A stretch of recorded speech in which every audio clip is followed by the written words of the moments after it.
Bonjour à tous, bienvenue si vous nous rejoignez dans cette émission. Où en sommes-nous par rapport à la gestion de la crise du coronavirus au Bénin? Beaucoup de Béninois se posent cette question, surtout avec la montée ces derniers jours de la courbe de contamination. Plus de 1000 cas sont confirmés positifs avec à la clé une vingtaine de décès. Comment expliquer cette augmentation des cas? Quel est l'état des lieux qu'on peut faire de la situation de la crise au Bénin? Pour en parler, nous avons le ministre de la Santé, Benjamin Houpati, bonsoir. Bonsoir, M. Abdoulaye. Zakiat Latoundji, bonsoir. Bonsoir, Koudous Abdoulaye. Avec vous, nous allons co-animer cette émission. Un plaisir de partager ce plateau avec vous. Monsieur le ministre, bonsoir. Bonsoir, Mme Latoundji. Merci d'avoir accepté notre invitation. Koudous vient de l'annoncer. Depuis quelques semaines, le Bénin a franchi la barre des 1000 cas de contamination. Donc aujourd'hui, plus de 1000 cas testés positifs au coronavirus au Bénin. La population a peur. Monsieur le ministre, faut-il craindre le pire? Il n'est pas l'heure de craindre le pire. Effectivement, nous avons franchi la barre des 1000 cas depuis bientôt 2 semaines. Et aujourd'hui, nous sommes autour de 1300 cas avec 21 décès. Et faut-il craindre le pire? Je l'avais dit tantôt, non. Il ne faut pas craindre le pire parce que les dispositions étaient prises pour faire face à cette montée. Dans toute épidémie, lorsque vous avez une épidémie de ce genre, il y a toujours cette phase de croissance qui est attendue et à laquelle il faut faire face avant d'arriver au pic et de connaître la décroissance jusqu'à arriver au cas, à 0 cas. Donc c'est une prévision, disons, naturelle.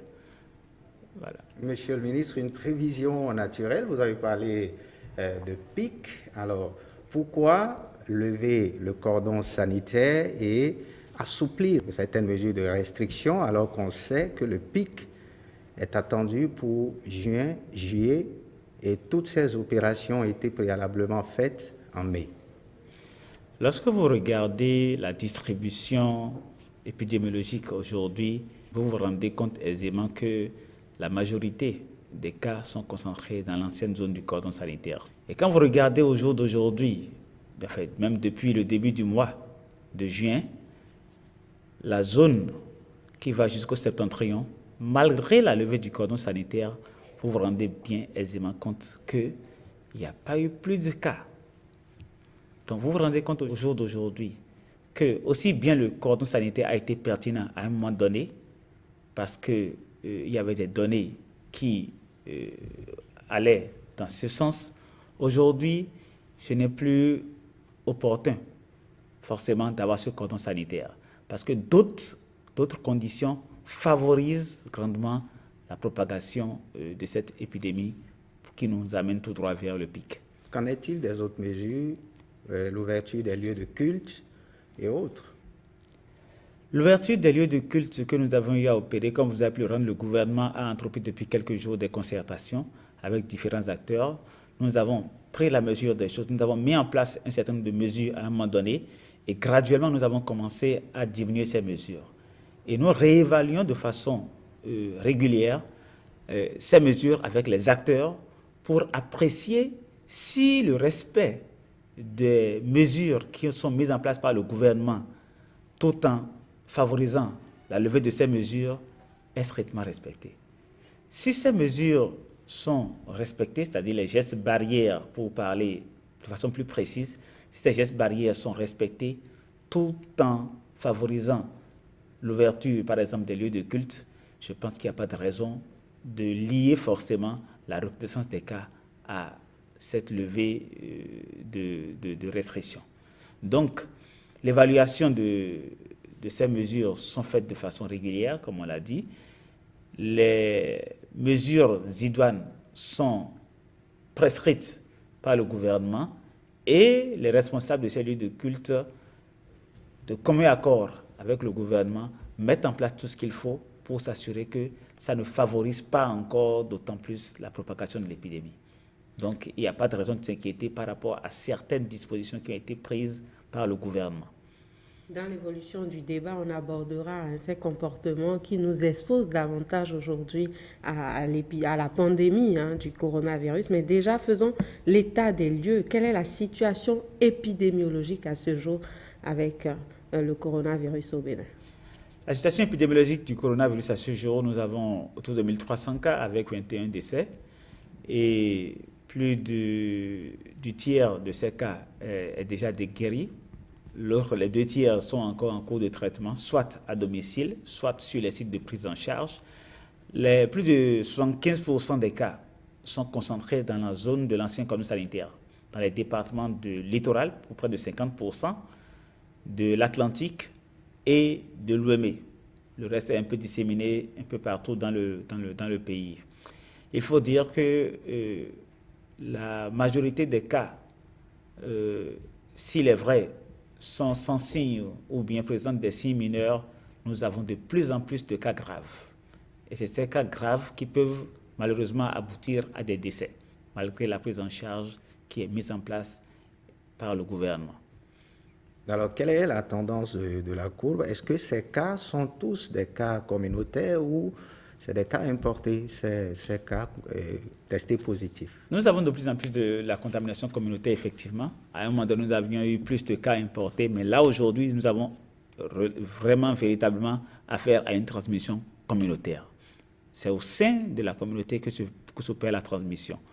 Et le dispositif qui est mis en place pour contrôler l'arrivée des voyageurs sur le terrain nous permet de nous assurer effectivement de l'état de santé de ceux qui arrivent. Et c'est ça qui nous permet aujourd'hui d'apprécier vraiment que la transmission se fait surtout au niveau communautaire. Ah, mais s'il y a transmission au niveau communautaire, est-ce que ce n'est pas parce que le dispositif à un niveau n'a pas marché? Au niveau communautaire, ce qui se passe, c'est qu'il s'agit de quoi? Vous avez un patient INS, et on évalue quelle est la potentialité ou bien le risque que ce patient puisse transmettre la maladie à d'autres personnes. Et pour transmettre la maladie à d'autres personnes, il faudrait d'abord que le patient ne respecte pas les gestes barrières ou que ceux qui sont autour de lui ne respectent pas les gestes barrières. Et plus on ne respecte pas les gestes barrières, plus vous avez de chance ou de malchance d'avoir cette transmission au niveau local. On parle de R0, de R0 habituellement, c'est-à-dire le nombre de sujets qu'un autre sujet positif peut contaminer. Aujourd'hui, nous sommes à 2, c'est-à-dire que si vous avez un cas positif, il a cette malchance de pouvoir contaminer 2 autres personnes. Dans les élections, d'aucuns pensent que ce sont ces élections qui ont renforcé les cas de contamination.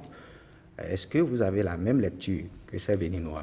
Je n'ai aucunement la même lecture que ces Béninois. Dans la majeure partie des cas, au moment des élections, c'est vrai que c'est une campagne médiatique qui a été préconisée par le gouvernement. Il y a eu par moment un certain nombre de regroupements, mais ce n'est pas ça vraiment qui explique la flambée des cas, surtout là actuellement. Vous avez, si c'était vraiment ça qui explique la flambée des cas, c'est pas maintenant que nous aurons eu la flambée des cas. Nous aurons eu la flambée des cas depuis bien longtemps, depuis qu'on avait fait les élections. Donc ce n'est pas de ça qu'il s'agit. Mais de quoi s'agit-il concrètement, monsieur le ministre? Aujourd'hui, il y a des hypothèses. Le rôle de la fraîcheur, le rôle de l'humidité est largement évoqué.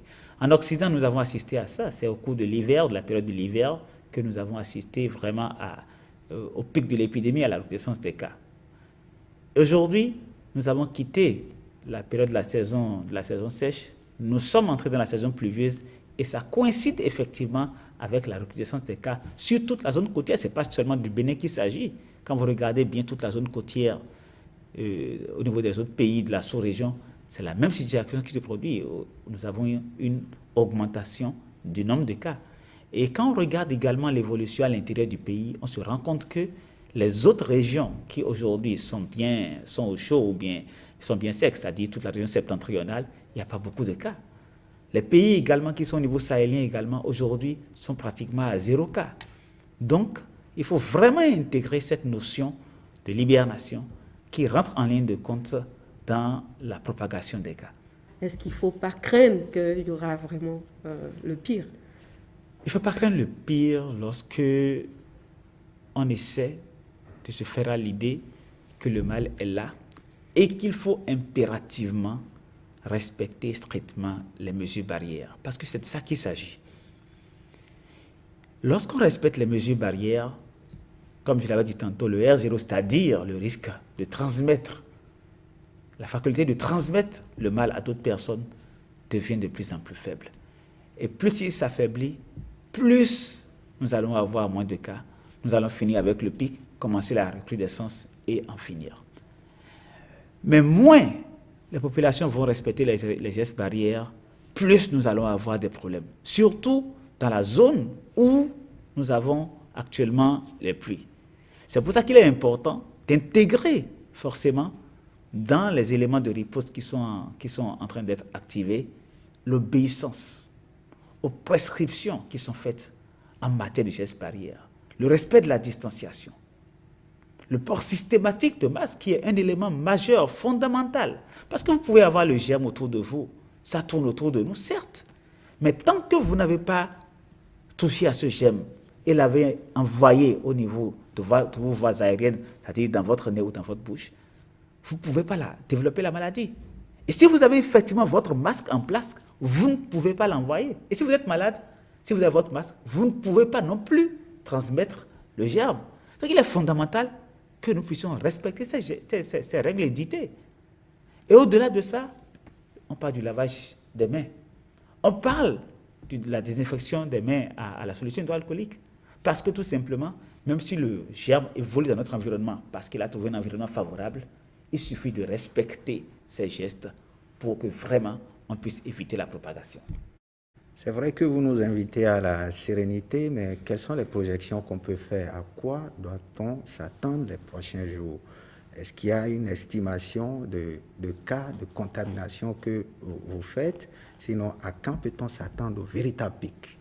Alors, nous avons fait des projections suivant les scénarios. Je vous ai dit tout à l'heure, nous sommes en train d'évaluer par rapport à ce R0, qui est le nombre de sujets auxquels on peut transmettre le virus, un patient peut transmettre le virus. Et par rapport à ces 2 points, en fait, à ces 2 que nous avons actuellement, nous avons fait des projections pour voir si nous maintenons le rythme à un R0 qui est inférieur à 2 ou supérieur à 2. Nous avons fait des projections.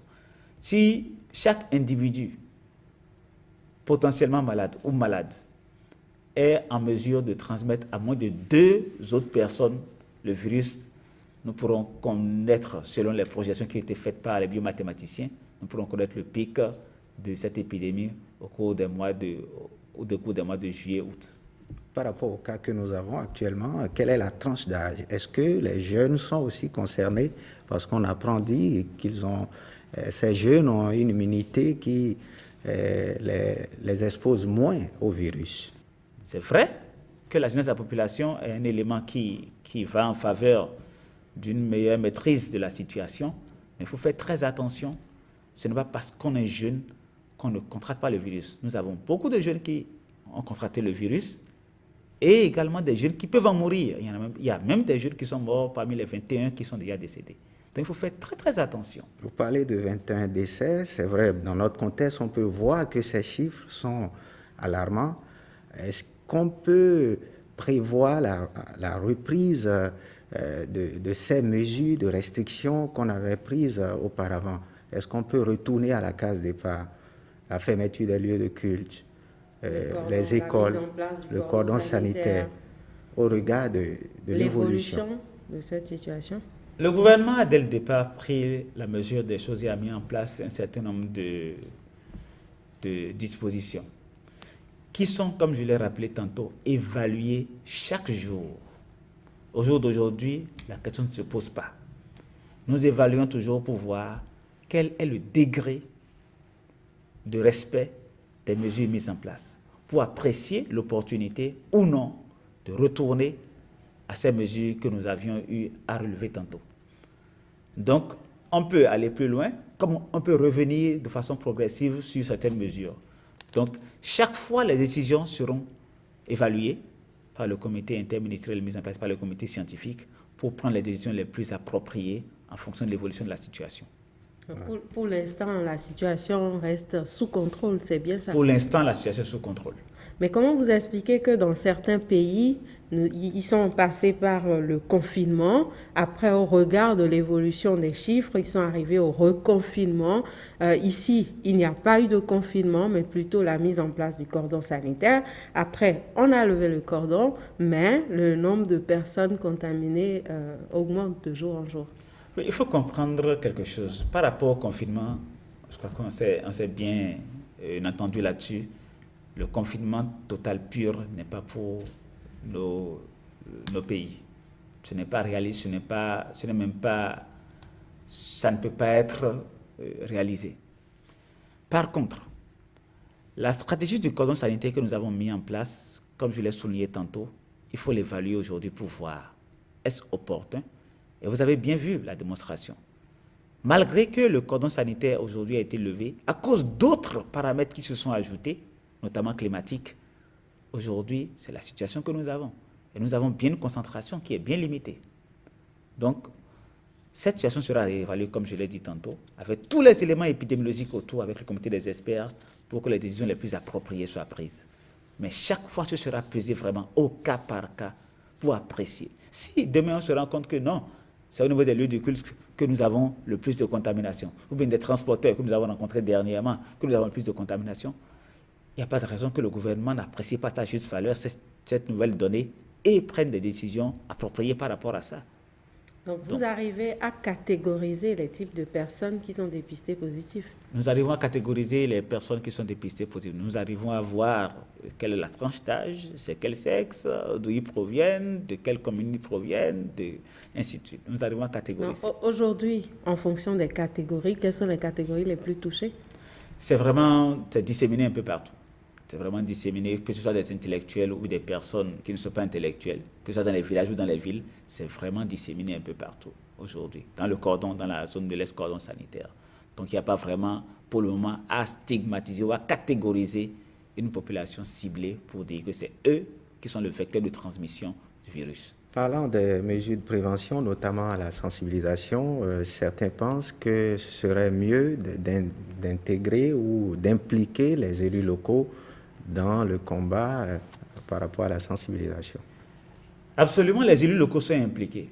D'ailleurs, vous avez pu vous rendre compte, il y a de cela une dizaine de jours, le ministre de la Décentralisation et moi, nous avons commencé à faire le tour, après l'installation des nouveaux maires. Nous avons commencé à faire le tour pour les sensibiliser, pour que vraiment ils prennent leur bâton de pèlerin et puissent engager la lutte derrière le gouvernement. Et ils ont commencé le travail déjà au niveau de certaines localités.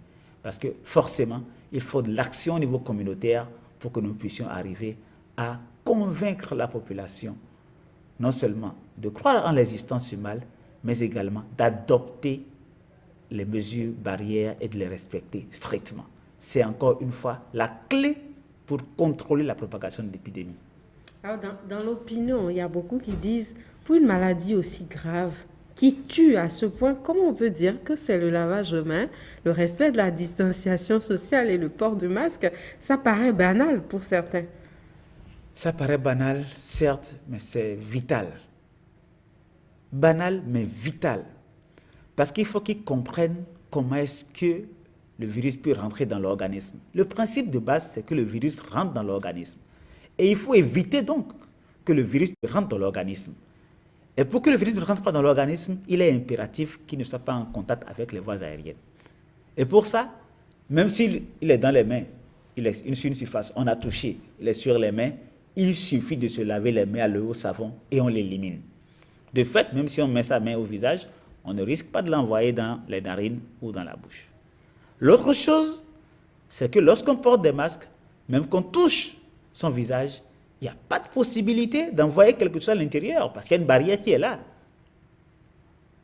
Et lorsqu'on est malade et qu'on est en train de tousser ou qu'on internue, il n'y a pas de moyen de projeter cette sécrétion-là pour souiller les surfaces ou projeter cela sur les individus.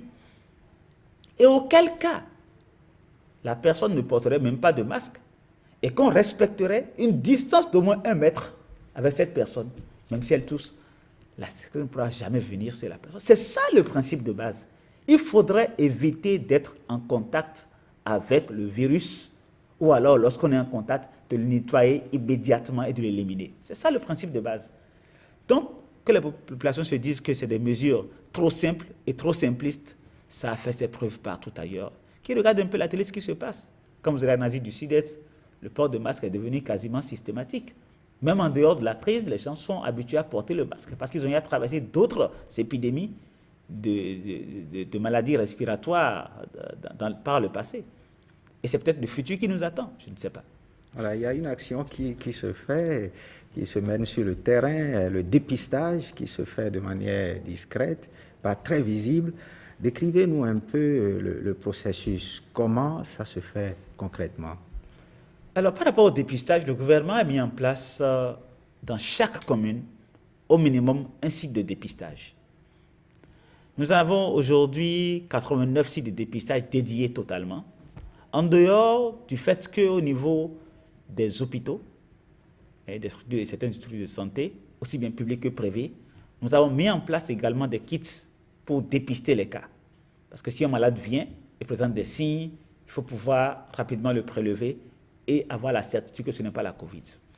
Donc, sur tous ces sites, on peut procéder au dépistage.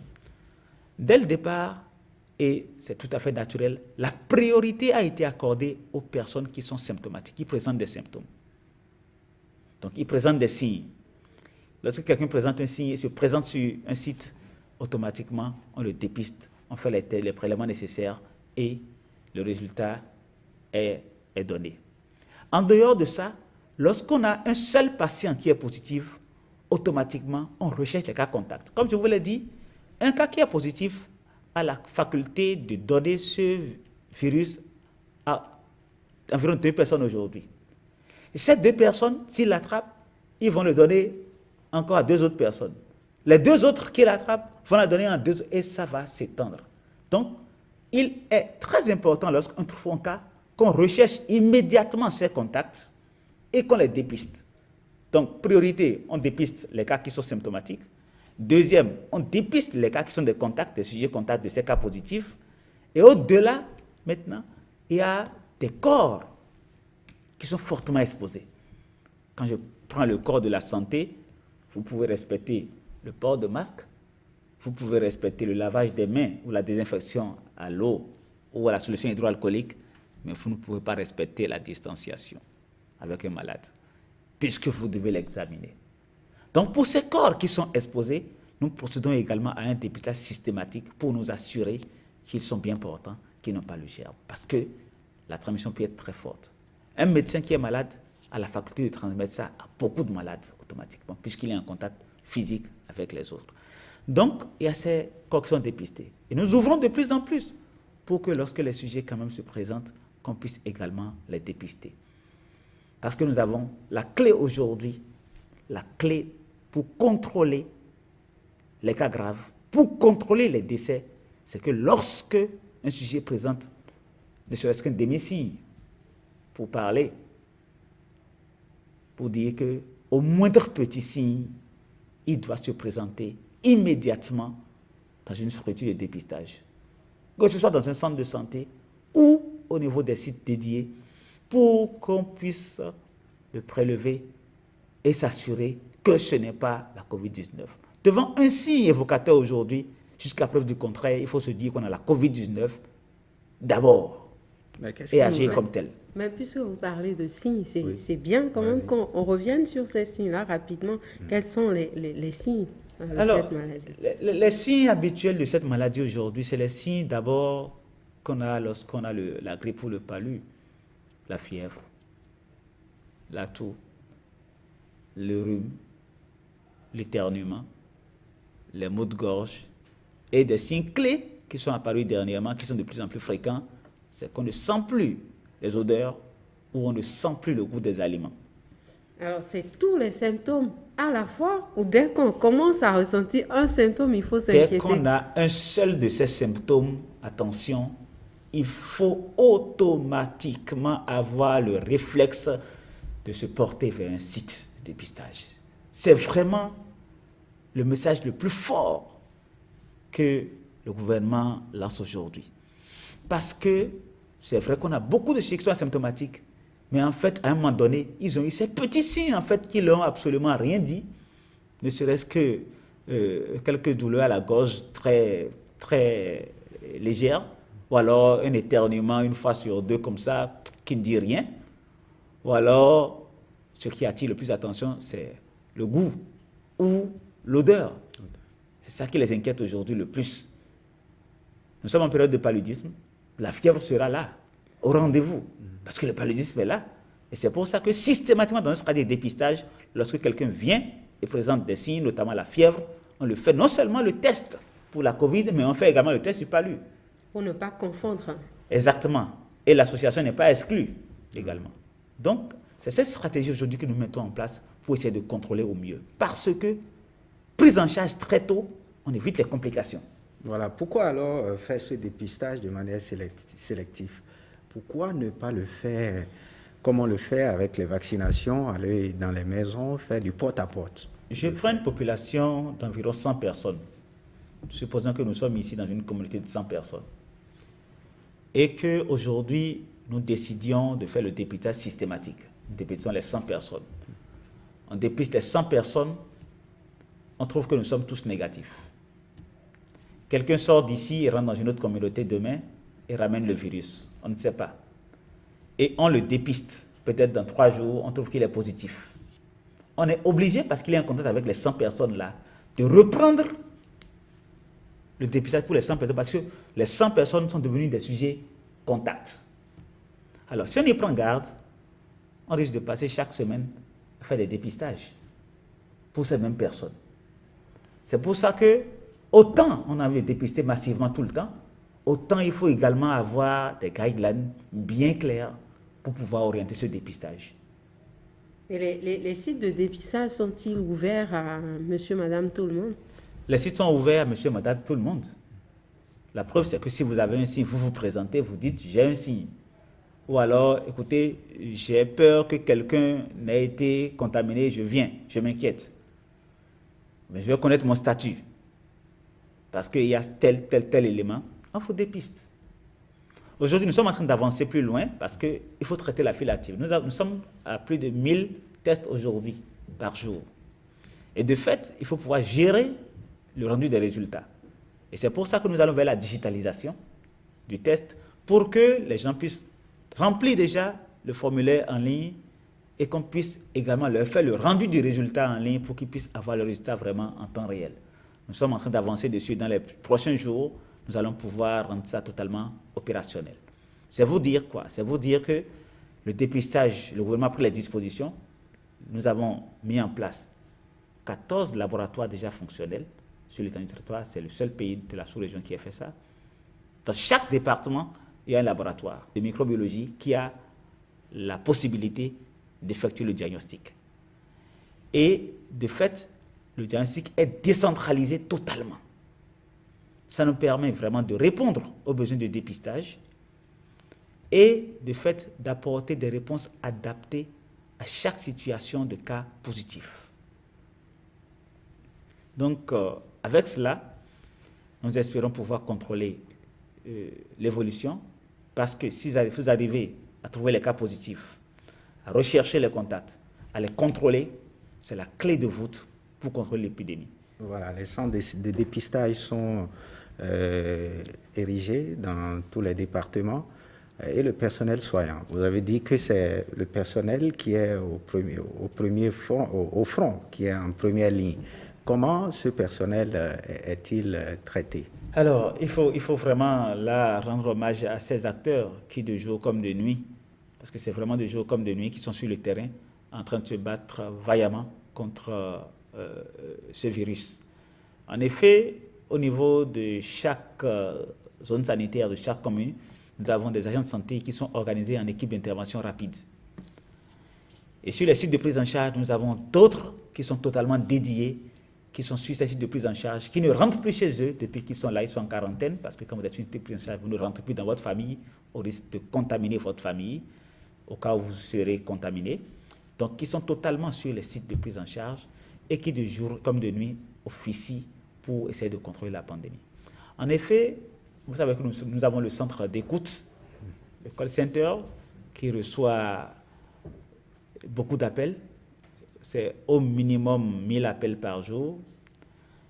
Et lorsque les appels viennent, il faut pouvoir les adresser. Quand la personne appelle et présente ses signes, l'équipe d'intervention, le médecin coordonnateur de la zone sanitaire, prend l'appel et lance une équipe d'intervention pour aller investiguer le cas.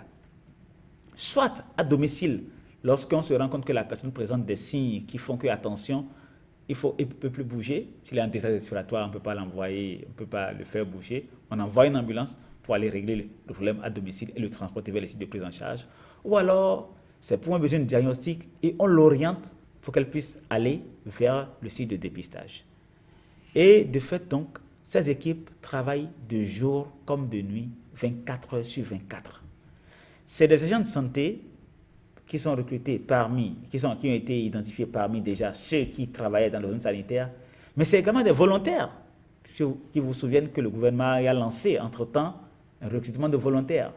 Nous en avons recruté, nous avons une liste d'attente encore et nous allons encore en recruter parce que plus le nombre de cas augmente, plus le travail augmente également et nous avons besoin de plus d'équipes d'intervention pour le faire. Donc, c'est ces agents qui sont sur le terrain et qui font le travail pour faire en sorte que nous puissions identifier les cas, les prendre en charge, identifier les contacts également, les prendre en charge et assurer le suivi de tous ces cas. Oui, j'allais dire, est-ce que vous avez, au regard des projections que vous avez faites tout à l'heure, est-ce que ce personnel est en nombre suffisant? Nous évaluons la situation au cas par cas. Voilà. Au cas par cas. Quand vous regardez et on réajuste les effectifs en fonction de la localisation du foyer. Là, par exemple, nous avions les équipes qui étaient étendues sur tout le territoire. Et quand nous avons vu la tendance de l'épidémie, nous avons plus concentré les équipes au niveau de la région de l'ancien cordon sanitaire. Et plus et encore, nous sommes en train d'augmenter les effectifs parce que quand on voit l'évolution, quand on voit l'augmentation du nombre de cas, forcément le nombre de cas contacts augmente et il faut déployer plus d'équipes et plus d'énergie pour les retrouver. Donc, chaque fois, nous réévaluons et nous augmentons ces équipes parce que si les équipes ne sont pas en quantité suffisante, évidemment, elles vont s'épuiser à la tâche. Donc, cette appréciation est faite de façon continue avec les directeurs départementaux de la santé, avec les partenaires, avec les médecins coordonnateurs de zones sanitaires. Nous évaluons chaque fois la situation et nous réajustons les effectifs pour faire face à cette demande croissante. Est-ce à dire qu'aujourd'hui, ces équipes arrivent vraiment à répondre aux besoins? Si, mettons un cas pratique, si un appel arrive là, tout de suite au niveau du centre, est-ce que systématiquement, il y a une équipe qui est disposée à aller sur le terrain, faire les prélèvements et dans combien de temps on peut avoir le résultat? Alors, les équipes, lorsqu'un appel arrive sur le call center, les messages viennent automatiquement. Dès que ça vient, le message vient pour dire que telle personne a appelé, c'est telle équipe qui va adresser la question. Automatiquement, le médecin coordonnateur réagit aussitôt pour dire « Nous avons reçu le message et nous adressons cela ». En fonction du cas, comme je l'ai dit, soit on déploie une ambulance pour aller vers le domicile et c'est assez rapide, ou alors on appelle la personne, puisque chaque requérant a son numéro qui s'affiche. On appelle la personne et on leur donne pour dire « Présentez-vous à tel endroit » pour pouvoir faire le test, ou alors on l'oriente au mieux, ou alors on lui donne des conseils en fonction de ce qu'il exprime. Parce que des fois, les gens n'expriment pas forcément pour des plaintes de maladie, ils s'expriment pour avoir des renseignements. Donc, on l'oriente automatiquement, mais chaque appel est traité. Et les équipes d'intervention se déploient automatiquement pour intervenir. Évidemment, lorsqu'il y a plusieurs appels qui sont dans la même zone sanitaire, qui sont disséminés un peu partout, vous comprenez aisément que parfois, il peut y avoir des soucis pour rejoindre. Et c'est pour ça qu'il est important de pouvoir avoir un dispositif pour que les cas les plus graves soient traités à domicile, mais que les cas qui ne nécessitent pas qu'on se déplace puissent être plutôt orientés pour se déplacer vers les soignants. Et c'est ce que nous faisons. Mais si les cas sont traités à domicile, est-ce que ce n'est pas un danger aussi pour les personnes avec qui ce cas-là partage son environnement? Absolument pas. Absolument pas.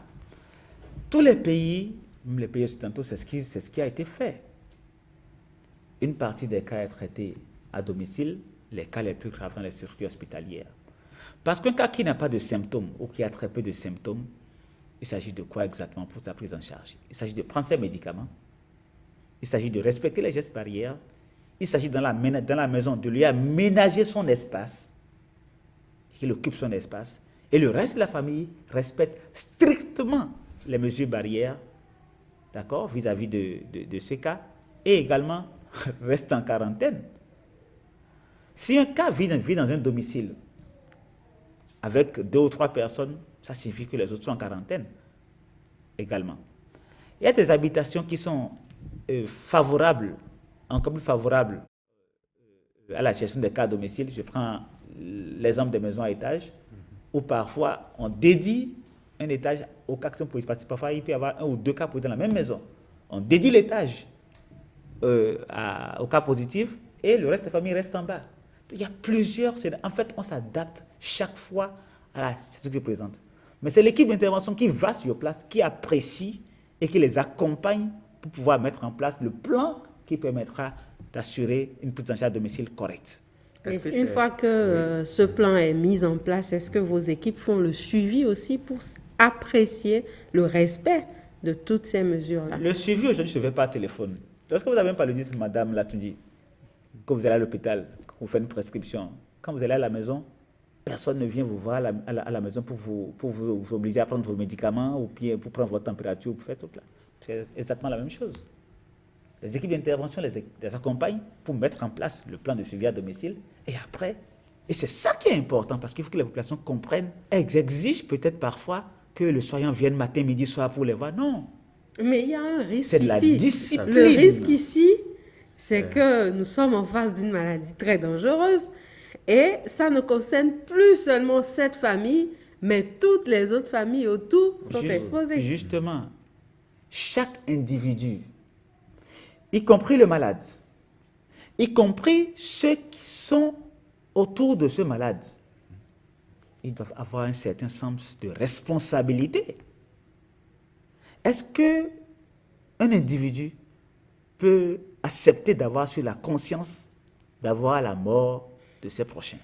C'est-à-dire lorsqu'on prend délibérément la décision, se sachant malade, de violer les prescriptions, de sortir, d'aller exposer les autres, mais c'est extrêmement grave. Est-ce que les gens sont prêts à assurer cette responsabilité? Je pense que c'est suffisamment grave. Quand on est malade, on reste à la maison, avec tous les conseils qu'on a donnés, on reste à la maison, on met en place le dispositif qu'il faut pour faire la dizaine de jours de traitement, s'assurer de sa guérison et de sortir après. Et puisqu'on parle du dépistage, j'ai envie de vous poser une question qui revient souvent dans la population. Comment ça se fait que le premier test, dès qu'on va pour le test, le premier est négatif, le deuxième est négatif, et c'est peut-être au troisième test qu'on dit que vous êtes positif? Ou alors le premier il est négatif et c'est le deuxième qui est positif? Bien sûr. Le premier test que nous faisons habituellement ici, c'est le test sanguin. Le test sanguin recherche des anticorps. Lorsque vous rentrez en contact avec le virus aujourd'hui, il faut en moyenne 7 à 14 jours avant que ça ne transparaisse dans votre sang et se traduise par une positivité au niveau de ce test. Ça, c'est la première chose. Le deuxième test, c'est le test qui recherche le virus même à travers un prélèvement qu'on fait au niveau des narines. Alors, ce test-là recherche les particules du virus même. Mais attention, ce test peut être positif dans 30 à 80% des cas. C'est-à-dire qu'il y a une fenêtre de négativité, de fausse négativité. Donc, quand on fait un même prélèvement tout de suite à quelqu'un, il faut qu'on soit allé vraiment au cœur, on a fait un bon prélèvement pour aller attraper les virus correctement, et c'est positif.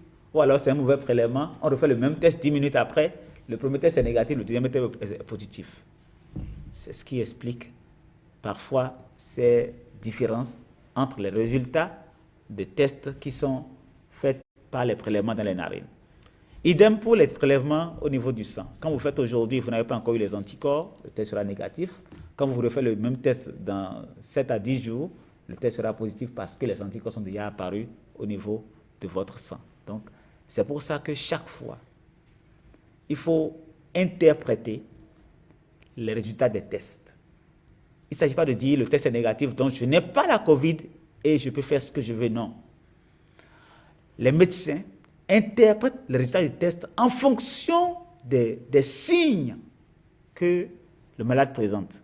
Et c'est pour ça que le Bénin a fait l'option du traitement présomptif, c'est-à-dire que quand quelqu'un présente les signes jusqu'à preuve du contraire, nous considérons que c'est la COVID et nous démarrons le traitement. On a eu des cas typiques qui ont eu 3-4 tests négatifs et pourtant qui sont morts de COVID parce que lorsque nous avons réalisé le scanner, qui est un des éléments les plus performants, on s'est rendu compte que leurs poumons avaient des images typiques de patients atteints de COVID. Donc, attention, il faut que, pour le reste, il faut suivre strictement les prescriptions des médecins. Si vous disent le test est négatif, mais attention, c'est la COVID, il faut vraiment les croire, suivre ce qu'ils disent et respecter scrupuleusement les prescriptions qui ont été faites. Vous savez ce qui se Retour, dit oui. dans l'opinion? Allez-y. Les gens se demandent si ce n'est pas le test qui fait, le premier test que l'on fait qui se révèle négatif, qui fait qu'après le deuxième il est positif. C'est des choses qu'on tout à entend dans la population. Absolument pas. Certains disent même que c'est le premier test qui les contamine. Non, voilà. Absolument pas. Absolument pas. Les tests sont réalisés dans des conditions vraiment très strictes. Très, très strictes. C'est des emballages qui sont totalement stériles, la première chose. Donc, ils voient bien que l'emballage est déballé devant eux pour aller faire le prélèvement. Donc, ce n'est pas du tout le test qui les contamine. Ça, c'est vraiment fondamental. Il y a aussi une interrogation, la prise en compte, l'utilisation des maisons, des centres de jeunes comme centre de dépistage. Certains s'interrogent. Pourquoi cette option? L'option des centres de jeunes, en fait, lorsqu'on érige les sites de dépistage, nous mettons en place un certain nombre de critères pour les sélectionner. Il faut que l'endroit soit assez spacieux pour que les règles de distanciation soient respectées scrupuleusement. Parce que vous imaginez que sur un site de dépistage, il y a des patients positifs qui viennent là. C'est pour ça qu'il est important d'attirer l'attention des populations que lorsqu'elles viennent sur les sites de dépistage, il ne faudrait pas faire de mélange, il ne faudrait pas créer de la promiscuité, il faudra faire très attention. Est-ce que ce n'est pas une raison pour éloigner ces sites de dépistage de la ville? Parce que ces centres, souvent, se trouvent au cœur de la ville, souvent. Non, les populations vivent avec vous tous les jours. Oui, Ces personnes qui sont positives, elles vivent à côté de votre maison. Elles vivent dans votre quartier. Ou peut-être même chez vous. Elles vivent chez vous, peut-être. Oui. Non, il n'y a pas de raison de faire ça. Votre lieu de Il faut éviter la stigmatisation, en fait. Il faut éviter la stigmatisation. C'est une maladie comme une autre. Il faut éviter absolument la stigmatisation. J'ai vu des peurs bleues de personnes ayant découvert que dans leur entourage, il y a un cas positif. Non. Parlant de personnel soignant, on fait un petit retour. Sur d'autres cieux, on entend des voix qui s'élèvent pour faire des revendications. Qu'est-ce qu'on fait pour qu'on en arrive à ce niveau-là au Bénin? Parce que quelle est la stratégie de motivation qu'on met en place pour reconnaître ce que ces agents de santé font? Le gouvernement, dès le départ, a décidé d'assurer une motivation. Je tiens à préciser, le travail que les agents de santé font, ça n'a pas de prix. Il faut se rendre compte de ça. Il faut se rendre compte de ça, que ça n'a pas de prix. C'est une motivation, certes, qui est mise en place pour assurer une subsistance pour le travail qui est fait chaque jour. Et le gouvernement a mis en place ce dispositif pour motiver toutes les équipes qui interviennent dans la riposte. Chaque acteur de la riposte a une motivation qui est prévue. Le dépistage est-il gratuit, pêle-mêle, comme ça? Ou il faut payer? Est-ce qu'il y a un coût pour le dépistage? Le dépistage est gratuit. Le dépistage est gratuit, même si tout le dispositif a un coût. Si je vous donne l'exemple simple, le test, le kit qui sert à faire le dépistage seul, qui a fait à faire le diagnostic seul, le kit seul pris comme ça, le kit a un coût d'environ $20. Donc ça tourne autour de 12 000. Rien que le kit diagnostic, sans compter tout le reste qu'il y a autour. Donc quand vous allez loin, vous allez voir que ce diagnostic va coûter en moyenne 25 à 35 000, rien que pour la PCR, pour l'État. Et l'État investit avec les partenaires dedans pour s'assurer que chaque acteur, chaque population qui vienne au niveau d'un site puisse l'avoir gratuitement. Au niveau de l'aéroport, nous avons mis en place un dispositif, c'est la réciprocité. Vous savez que plusieurs pays ont mis en place ce dispositif, nous avons mis en place un forfait, vraiment un forfait qui ne couvre même pas ce que nous sommes en train de faire pour nous assurer que c'est périn au niveau du dispositif, au niveau de l'aéroport. Parce qu'il faut sécuriser vraiment ce cordon pour que n'importions pas plus que cela les germes. Donc, en dehors de cela... Vous voulez parler là des 100 000 francs que les des 100 000 passagers francs à destination de... Exactement. Qu'en est-il des 400 francs qu'il faut payer? Il n'y a pas de 400 francs à payer. Il y a une rumeur qui dit que au niveau fonds des État, sites, on paye 400. Absolument pas. Il n'y a absolument, je le dis et je le réitère encore aux populations, elles n'ont absolument rien à payer au niveau des sites de dépistage. Rien. Mais les 100 000 francs représentent concrètement quoi? Les 100 000 francs, je vous l'ai dit, c'est pour amortir le coût de... Vous savez, vous êtes allé à l'aéroport, vous avez le dispositif qui a été mis en place par le gouvernement pour s'assurer du dépistage des cas à l'arrivée. Et ces 100 000 francs servent pour couvrir le test rapide, 2 tests rapides et 2 PCR. Mais quand vous faites la balance, vous vous rendez compte que ça ne couvre même pas en fait les cas de tests. C'est un forfait. C'est un forfait qui est fait. Vous avez des pays en Europe qui ont mis un seul test à 150 euros. Le Bénin fait les 4 tests à ce coût-là. Donc, je pense qu'il n'y a même pas à discuter de ça. C'est un prix forfaitaire. C'est vraiment un prix forfaitaire. C'est vraiment un prix forfaitaire qui a été fait. Les cas graves, comment la prise en charge des cas graves se fait? Les cas graves nous avons dès le départ mis en place au niveau du gouvernement un dispositif pour que les cas graves soient pris en charge au niveau de sites dédiés.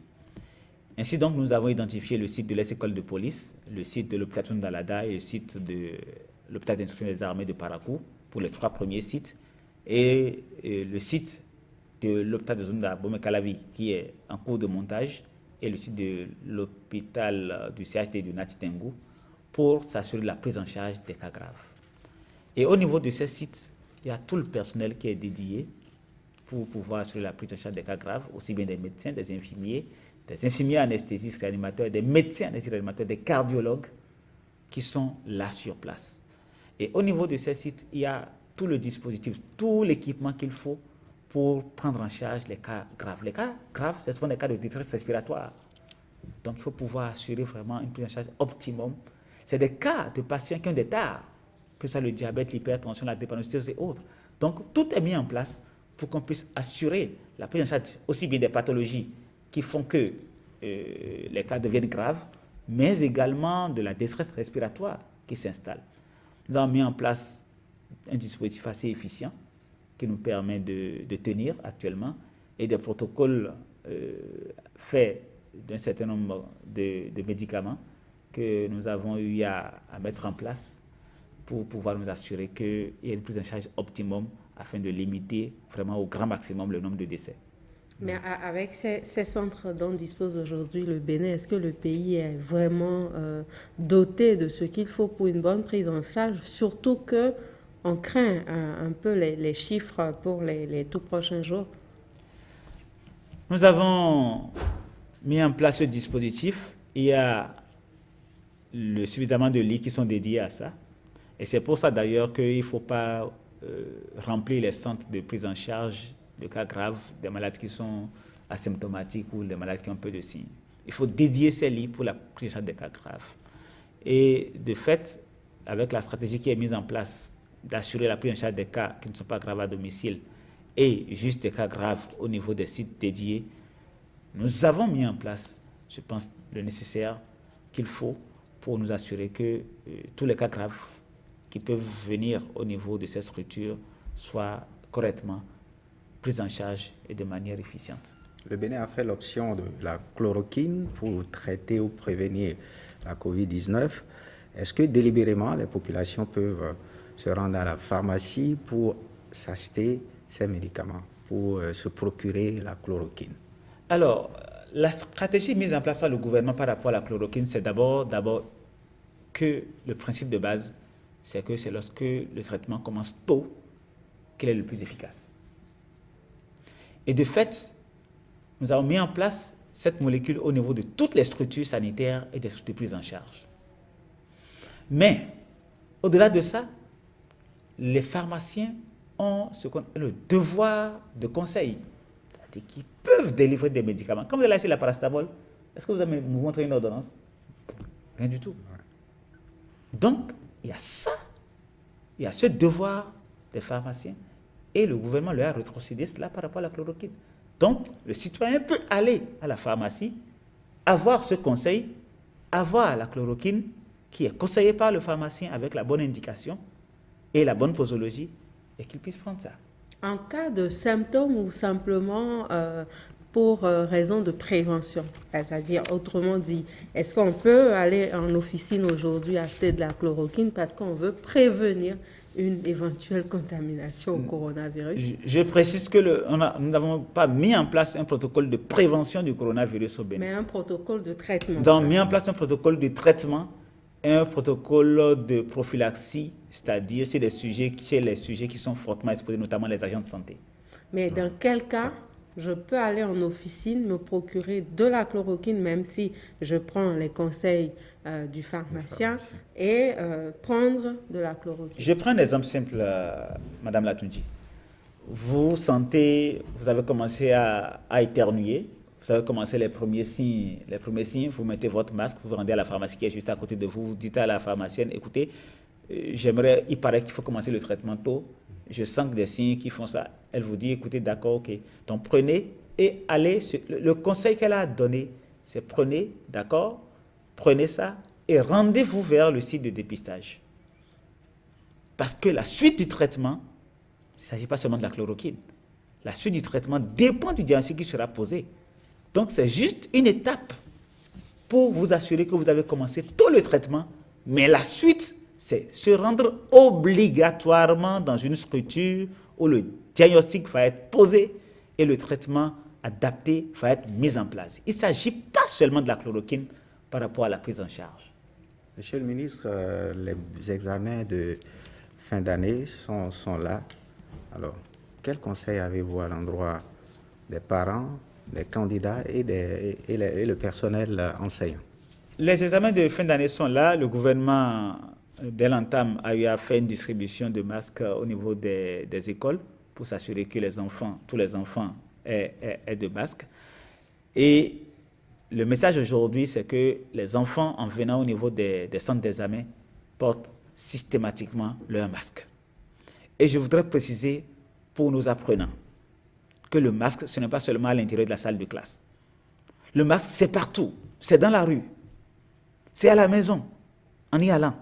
C'est lorsqu'on est avec d'autres personnes qui sont potentiellement contaminées. Il faut considérer tous ceux avec qui vous êtes, que vous ne connaissez pas, comme potentiellement contaminés. Parce que j'ai constaté que les élèves, ils pensent que c'est à l'intérieur de la classe seulement que le masque est obligatoire. Dès qu'ils sortent de l'école. Parce qu'il y a un contrôle dans la classe. Parce qu'il y a un contrôle dans la classe. Oui. Mais c'est partout. Quand on sort de l'école, on le porte. Donc, en allant au niveau de vos centres d'examen, il faut le porter. Mais avant même, il faut éviter de se faire contaminer avant les examens. Lorsqu'on a la Covid, on a des maux de tête atroces. On a des courbatures intenses. On a de la fièvre. Et cet état ne permet pas d'apprendre, chers parents, évitez à vos enfants d'attraper la Covid en cette période qui va vers les examens. En respectant les gestes barrières. C'est fondamental. Un enfant qui attrape la Covid en cette période-ci n'aura pas les capacités pour faire face à un examen. Donc, il est fondamental que les parents prennent les dispositions pour éviter que leurs enfants n'aillent attraper la Covid. Et maintenant, le jour de l'examen, il faudrait qu'ils aillent là-bas avec leur bavette. Le gouvernement met en place des dispositions et chaque salle d'examen sera pourvue de gel hydroalcoolique en dehors du lavage des mains pour que les enfants et les surveillants puissent désinfecter systématiquement les mains. Les salles sont organisées, c'était d'ailleurs le cas avant, pour que le respect de la distance de sécurité sanitaire soit respecté. Donc tout est mis en place pour que les examens se déroulent de la meilleure des manières, dans les meilleures conditions, en vue d'éviter la propagation du virus au cours de cette organisation. Mais ces conseils sont valables pour tout le monde, pas seulement pour les candidats aux différents examens. Parce que quand on observe un peu dans la rue, on remarque qu'il y en a qui ne comprennent toujours pas. C'est important que vous vous adressiez à tout ce beau monde, monsieur le ministre. Ah oui, absolument. C'est d'une importance majeure. Lorsqu'on mène ces activités, lorsqu'on va et qu'on vient, lorsqu'on a la santé, on ne se rend pas compte du prix de cette santé, de l'importance de cette santé. Lorsqu'on attrape la Covid, l'organisme est diminué. On ne peut plus mener ses activités. Son entourage est confiné. Est-ce que ce n'est pas une raison suffisante et majeure pour éviter de contracter la maladie, mais également d'être une source de dissémination? Et le seul moyen pour le faire, pour y arriver, c'est de respecter ces mesures barrières, de porter systématiquement le masque en tout lieu. Le masque n'est pas fait pour le cou. Le masque est bien porté, couvre le nez, couvre la bouche, en tout lieu. Il n'y a pas de savoir, il n'y a pas de savoir, bon, je connais cette personne depuis longtemps. Non, pas du tout. Pas du tout. Les mains doivent être lavées régulièrement. Et on doit respecter la distance de sécurité. Si vous êtes dans un endroit où les gens sont attroupés, de grâce, éloignez-vous. Éloignez-vous, restez à distance. Parce que vous ne savez pas qui est la personne qui est là. Vous ne savez pas qui est malade. Vous ne savez pas qui a déjà touché sur l'autre, dont les habits sont déjà souillés. Et vous allez vous frotter à ça. Vous allez attraper les germes. Vous allez passer votre main dessus.